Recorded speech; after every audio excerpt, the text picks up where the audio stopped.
Inferior constructs.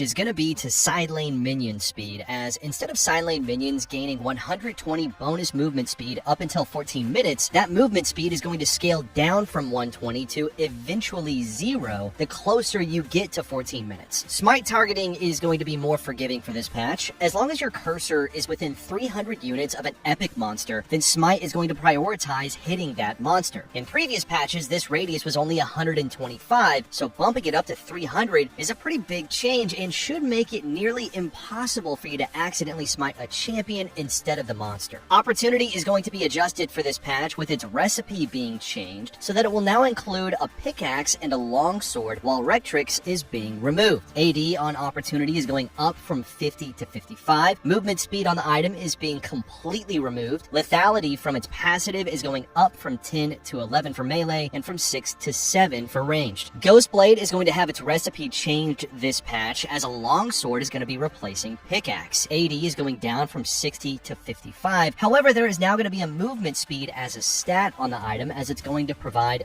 4%. A lot of changes are being issued to Static Shiv, as its cost is being lowered from 2,900 to 2,700 gold. AD is dropping from 50 to 40. Attack speed is going down from 35 to 30%. The passive is going to work completely different now. In 14.21, the passive on Shiv would proc upon killing a minion or monster and deal damage to as many as 6 targets. In 14.22, that new passive is going to cause your next 3 attacks on hit within 8 seconds to deal 60 bonus magic damage, which is going to bounce to the closest target within 500 units to strike up to 5 targets. So instead of receiving 1 upfront burst from just a single auto, you're now going to need to auto 3 times to get the full benefit out of the Shiv passive. The on takedown effect of Shiv is also being changed so that after scoring a takedown, you're going to reset the cooldown of the passive instead of unleashing a burst of damage. The item to keep a close eye on for 14.22 is definitely going to be Yuntao Wild Arrows. It's getting a mini rework with stats now consisting of 50 AD and 20% attack speed. The old version gave you 60 AD and 25% crit. The cost of the item is going up by 50 gold, and the build path is being adjusted so that there's now a BF sword, Scout Slingshot, and a long sword instead of a pickaxe with Noon Quiver. Passive is going to be completely changed so that it's now going to cause basic attacks to grant 0.2% crit chance, stacking up to 125 times for a total of 25% crit. The second passive is going to grant you 30% bonus attack speed when attacking an enemy champion for 4 seconds. The second passive is going to have a 40-second cooldown, but be reduced by 1 second on attack and by 2 seconds if the attack crits. So we're really going to have to test the item out on a bunch of different champs to see how viable it is, but Yasuo and Yone definitely seem like 2 champs who are going to benefit the most if the item does land in a powerful spot. We have one adjustment to a summoner spell for 14.22, as Barrier is going to be receiving a nerf. The shield that you get from Barrier is going down from 120 scaling to 480 to 100 scaling to 460. For the champion changes now, we've got Blitzcrank on the buff list with his E total AD ratio being increased from 1.8 to 2. Briar is going to be receiving a small buff for this patch, with her base health going up from 590 to 625. Fizz is going to be given some added scaling strength, with his QAP ratio going up from 45 to 55% and W active AP ratio being increased from 40 to 45%. Irelia is getting a couple of really nice buffs for this patch, as her passive is now going to deal damage to structures at 50% effectiveness. Passive duration is now going to be able to refresh on structures as well, which will make the side lane threat of Irelia that much more deadly.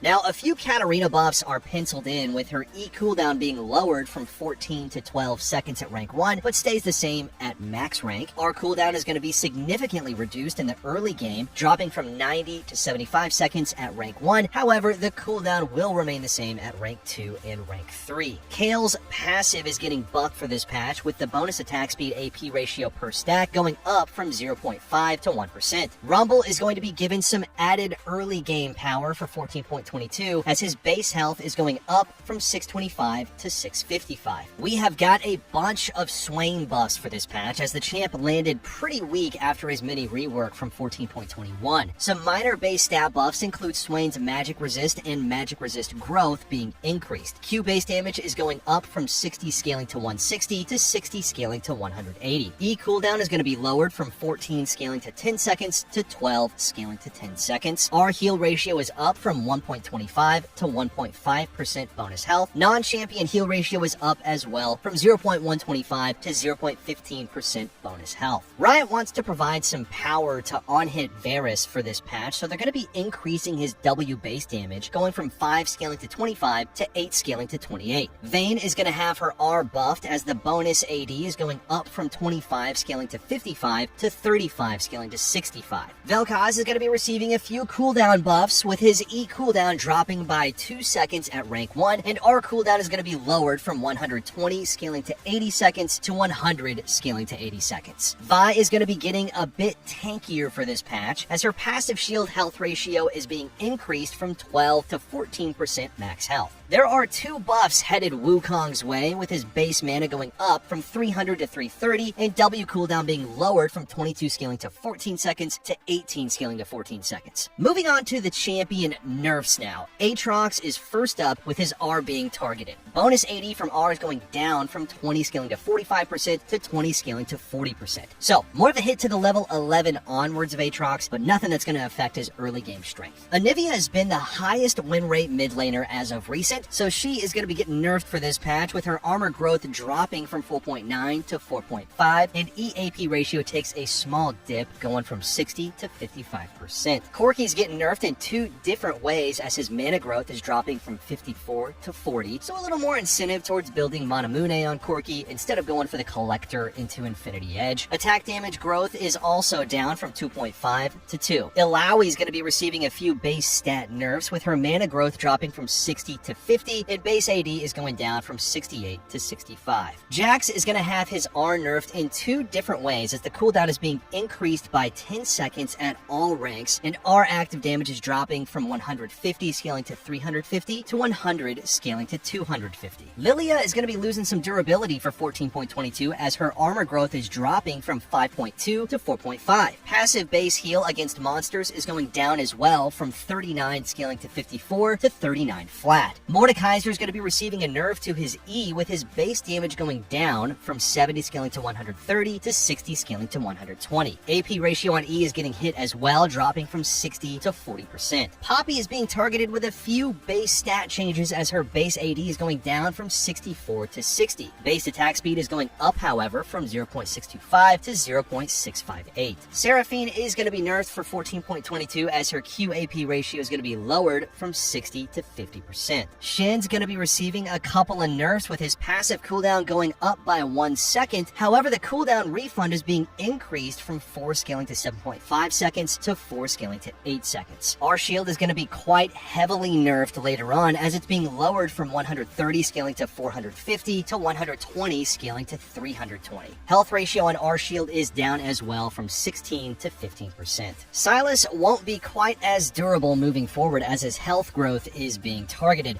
dropping from 129 to 122. Syndra is going to be receiving a nerf to her W base damage, as it's being lowered from 70 scaling to 230 to 70 scaling to 210, while the AP ratio drops as well, going from 70 to 65%. Udyr's R is going to be nerfed for this patch, as the base damage is dropping from 80 scaling to 440 to 80 scaling to 360. Awaken R health ratio is being reduced from 8 scaling to 16% max health to 8 scaling to 14% max health. Our monster damage cap is going to have its base damage increased, however the AP and AD ratios are being removed. Is it really a league patch if there aren't K'Sante changes, as we have 2 adjustments for him in 14.22. Q base damage is being lowered by 10 at all ranks. E dash speed while in R form is being increased from 950 to 1250. There is a couple of adjustments being issued to Maokai, with his base movement speed going up from 330 to 335. Base health is up as well, from 635 to 665. 5, e-movement speed will no longer scale based on your boot's movement speed and instead just scale by champion level. Okay guys, one last thing. Our rank up guarantee is absolutely insane. It's kind of like signing up for the gym and then just getting a refund if you don't get ripped. That's how confident we are in SkillCap. We obsess over making the best guides with the top players, the rigorous testing, and top tier video editing to make your climb as easy as possible. If you're ready to level up, just visit skillcap.com and literally see the difference. So there you have it, everyone. Those are all the changes that we can expect to hit live servers when patch 14.22 drops this upcoming Wednesday, November 6th. So thank you all so much for watching, and we'll see ya in the next one.